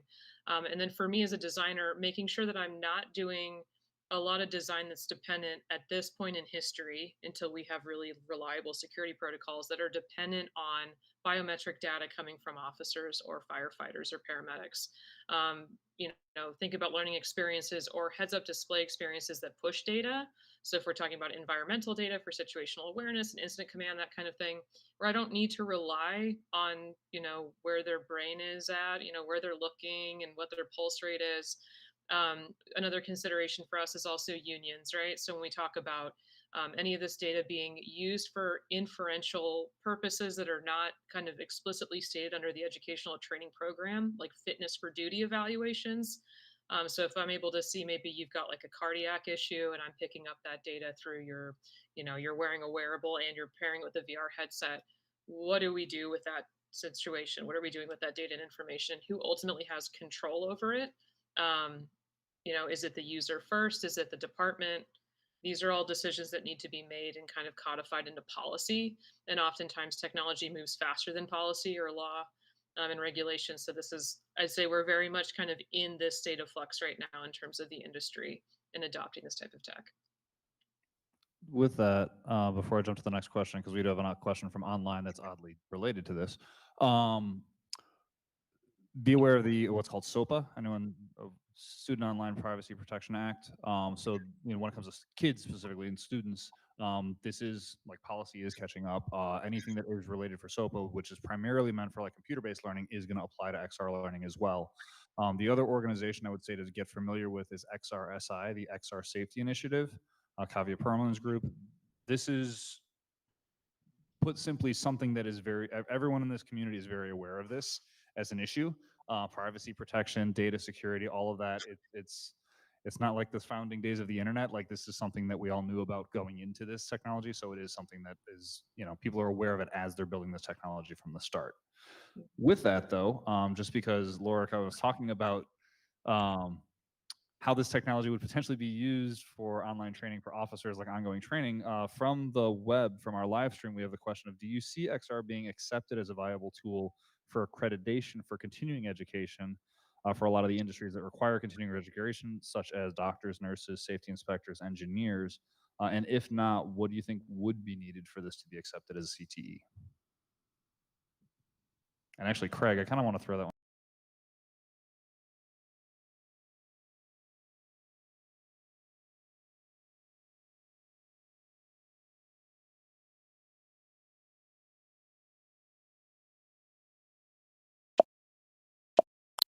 Think, do you see XR as being viable for,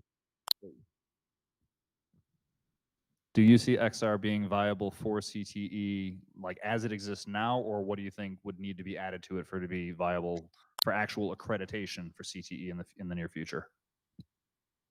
Yep, and so just touching very quickly on the previous question that kind of relates to this, is having like SOC 2 status or being integrated into an LMS and things like that are definitely something that a lot of organizations are looking for in terms of, before I can even adopt this, I need to do this, and making sure that your application, again, doesn't have any personally identifiable information in the accounts that sign up, that you're not storing that any long term for the personally identifiable information. In terms of like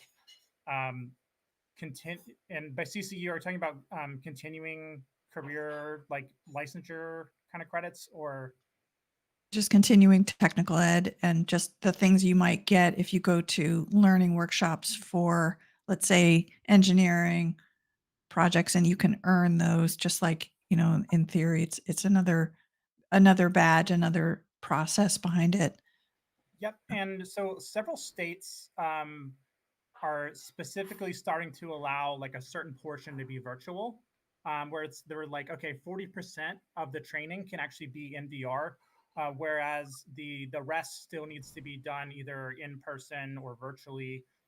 So we're starting to see those percentages go higher and higher in like specific states, and for those kind of CCUs. And this is in like the medical profession specifically that I'm thinking of, that we've seen. And it's a lot of it, again, with like Matt had mentioned, the XRSI initiative, it's having technologists like us speak with our legislatures and help them understand that these technologies can actually help people. Because I think a lot of us know people who their CCUs is going online and click start, and then I go and make my macaroni, and then I come back, and the video is over, and then I click next in the video.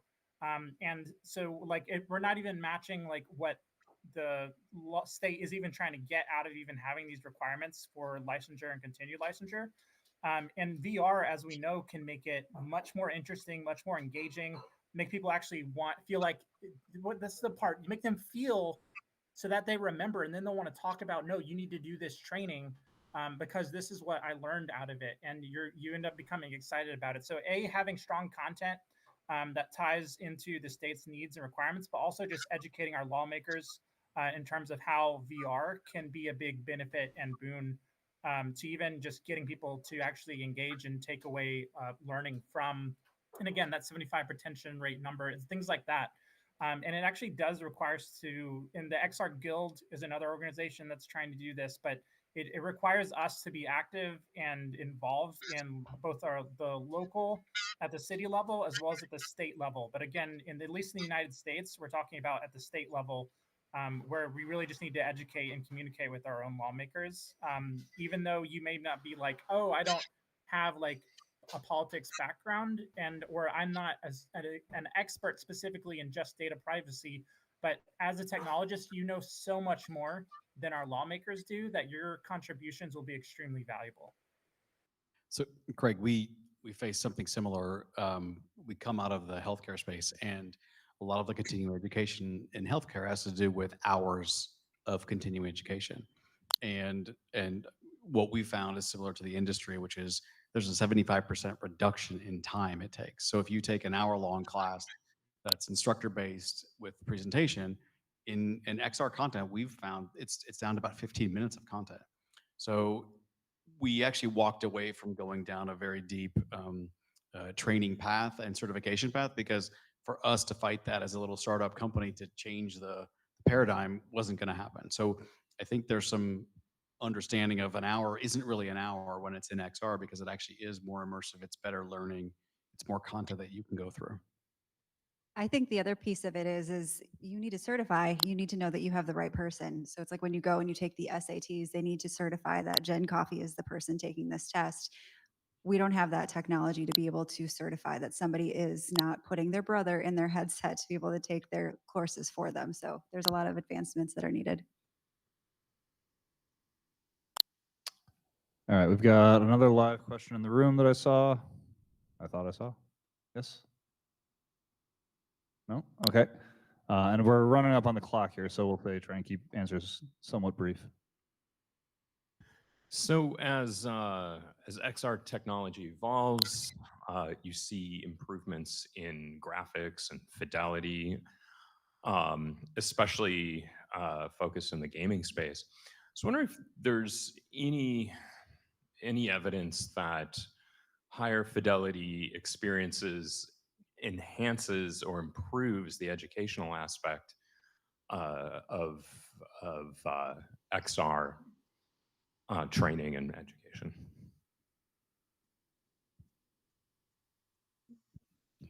I will say I have had this debate for a long time, but when you think about the topic in the healthcare space of being in the position of having to train up on giving difficult messages, do you want to practice telling someone that their family member didn't make it through surgery by looking at a cartoon, or do you want to practice that on a real human being? You want that experience in that specific case to be as high fidelity as possible. You want to experience their emotions, so you understand what that, again, that word visceral, you want to understand what that feeling is like when it gets there. And so there are definitely use cases where, if I'm training people on a call center job, I can use anything. I don't need anything high fidelity. They technically don't even need imagery. It just helps when you think that you've got a person that you're talking to. So it really depends on each use case. But I think when you get to the point of trying to take them through, like I mentioned, Miss Frizzle someday going in the human body, you want to actually have really high fidelity graphics to make it as robust as possible. Yeah, Jen, I agree. It's very use case driven. So you can do Magic School Bus with us actually if you want to. So we'll take you through that. But we take actual DICOM data from an MRI machine, and surgeons create a model to do that work. They couldn't do that if it was an average heart. However, there's other use cases where it's maybe more manufacturing related, where you can take an average looking tow truck, or you can take an average looking machine of some sort and bring that in, and they'll still get the representation. So it's very use case driven.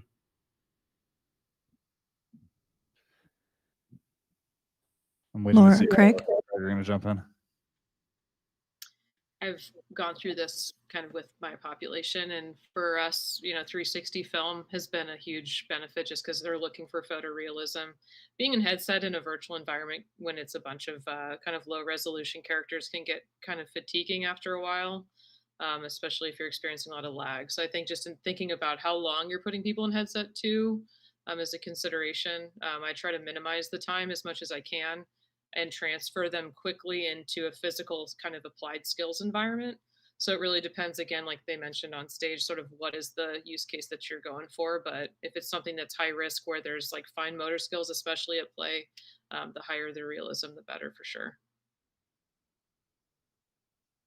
Yeah, and I would say again, it's very use case driven, and a lot of things when you're doing career training, you're very limited by budget, and one of the first things to get hit by budget is usually the fidelity, or it's even based on the technology you have. We're limited right now on what we can do with like a Quest 2 or Quest 3 and these mobile headsets in terms of fidelity, unless you're doing like Cloud XR. But again, that gets into your budget again. So there's lots of trade-offs there, but in terms of effectiveness, again, I would say it's kind of what everyone else has said in that it's very use case driven, whereas and then the other part is just in terms of accuracy. As long as I know that this is the object and it's very close and similar enough to that object, that's going to be good enough to make sure that I know how to do that in the real world environment. But again, if it comes to conversational, of course, you want to be talking to a real life human. So, but I will say it does, higher fidelity makes it more accessible to the general population.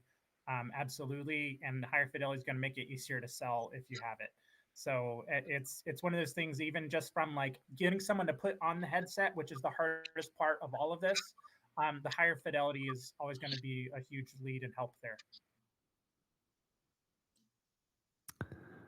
All right, we're running up on the clock here, so we're going to get to the point because I do want to make sure that Jen has a chance for the final statement. So here's how the final statement works, and this is basically your guys' opportunity to start thinking about what your final statement is going to be. So for closing remarks, each panelist is going to be given about 20 to 30 seconds to give a closing statement, and pretty much it can be whatever you want, preferably on topic. But something, it's up to you guys. So you got about 20, 30 seconds. So each panelist will give 20, 30 seconds to give their closing statement. I will call on you guys in some sort of order.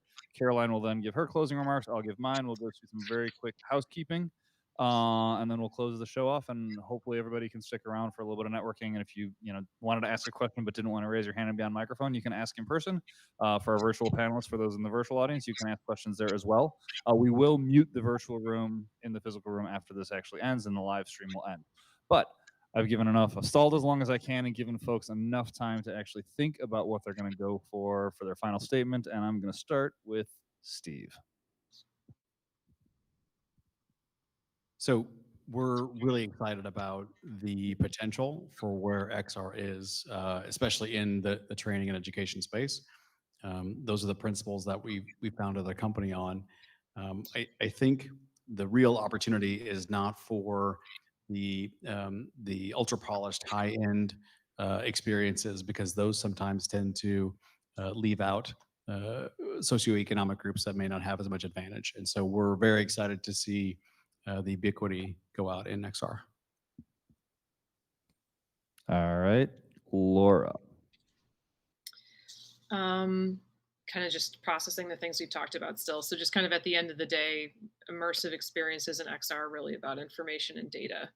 So thinking about kind of what information, how you're going to produce it, why you're producing it, and how you're going to distribute it is something that you should really be thinking about in the design process, just like you would if you were planning your curriculum without it. So I'll just kind of leave with that learning design thought. Okay, Jen. Well, we've all learned today, if you didn't already know, that immersive learning is a highly effective way of learning.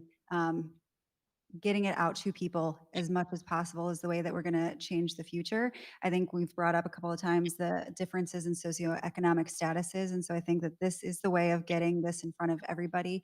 And I will lastly say that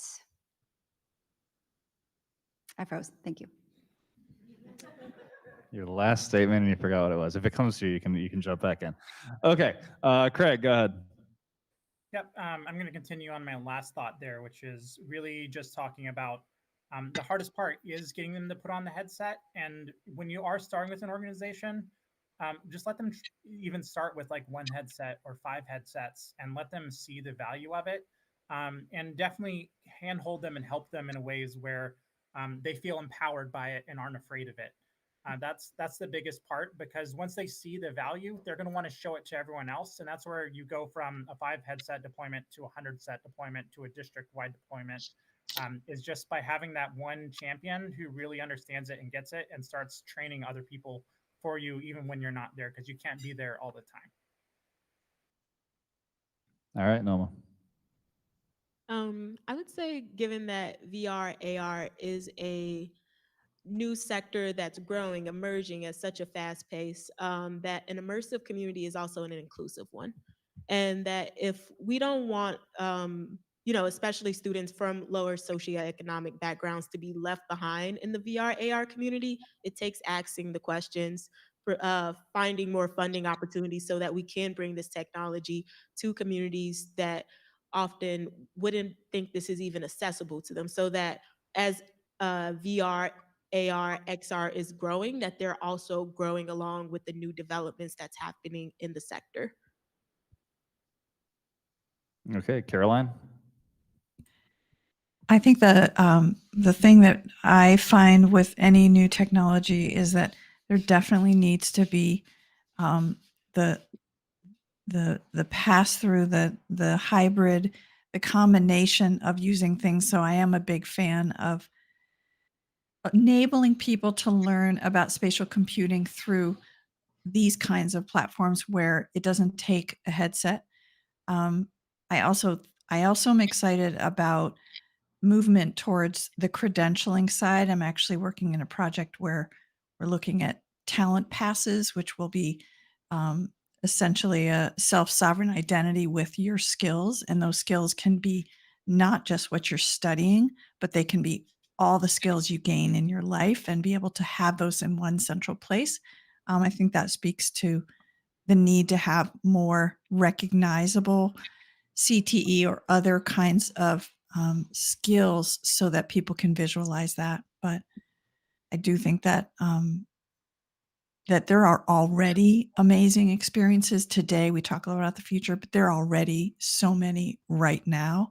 But as many people say, I think there's still, like, and Noma and everyone said, there's education to everyone else. And I do think collaborative environments are good like this. So yes, the training stuff is awesome, but I always say there's all these communities like in XR Women and here, come and be social and see what that feels like, because it is remarkable, and just conversations and networks.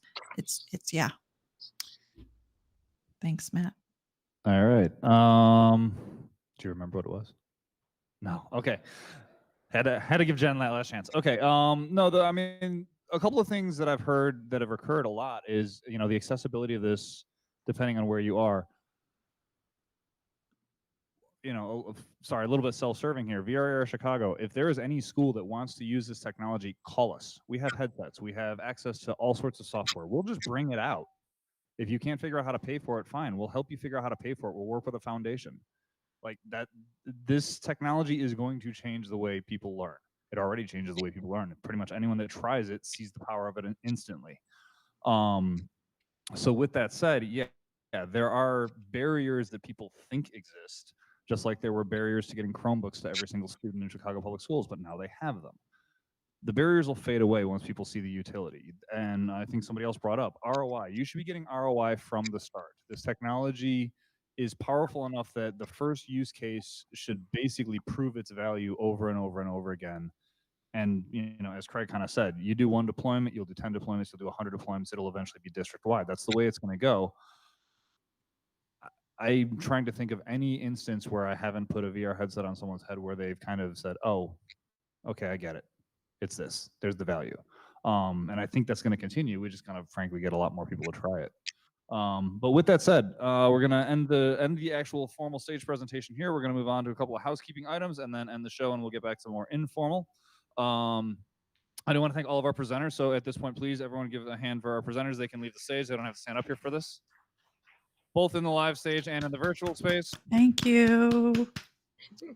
Couple last things, and sorry, I'm gonna run through my script real fast because I gotta get through stuff. Okay, so as I said before, and I told you this will be up. This will be up again towards the end of the program. This is a free event to attend. It's always free. Thanks to those who actually did, by choice, contribute and actually purchase a ticket, because obviously you don't have to. But we will accept any sort of donations because we'd like to keep this going. And frankly, we can also support some of the stuff that we do at schools if we get enough donations. With that said, we have a couple of upcoming programs in the next few months. Next month we'll be here. I know sometimes we move between either here or at 2112 for the physical event. Next month we'll be at 1871. The topic is agriculture. Oh, I should put the slides back up in the room. Give me a second. I always forget that we take that off now. So there we go. Next month we will be talking about agriculture, food, and natural resources. That will be taking place here at 1871. The following month we're going to be talking about health science. That'll be taking place at 2112. And then the December event for transportation, distribution, and logistics will be back here. These are all of our socials. For those of us, frankly, again, for those of you who don't feel that you can donate and you can't support us financially, please just consider reaching out. Again, a lot of what this technology really needs is awareness. So we post on social media all the time. Follow our socials, share it out to your networks, ask a question in the comments. Anything that you can do will help us get the word out. And with that, I think, yeah, we don't have an NFT today, so we'll just leave the donation link up. And thanks, everybody, and we hope to see you soon. Thank you, everybody. Good night. Have a great night. Appreciate it. Thank you so much, Laura and Craig. Thank you. Thank you, Jonathan. Thank you, everybody here. Ben, everybody here. You guys in the room. Yep. Yep. Awesome. Yeah, I feel like my mind is full with all the things that you guys presented and that you're doing and you're involved in. It's amazing.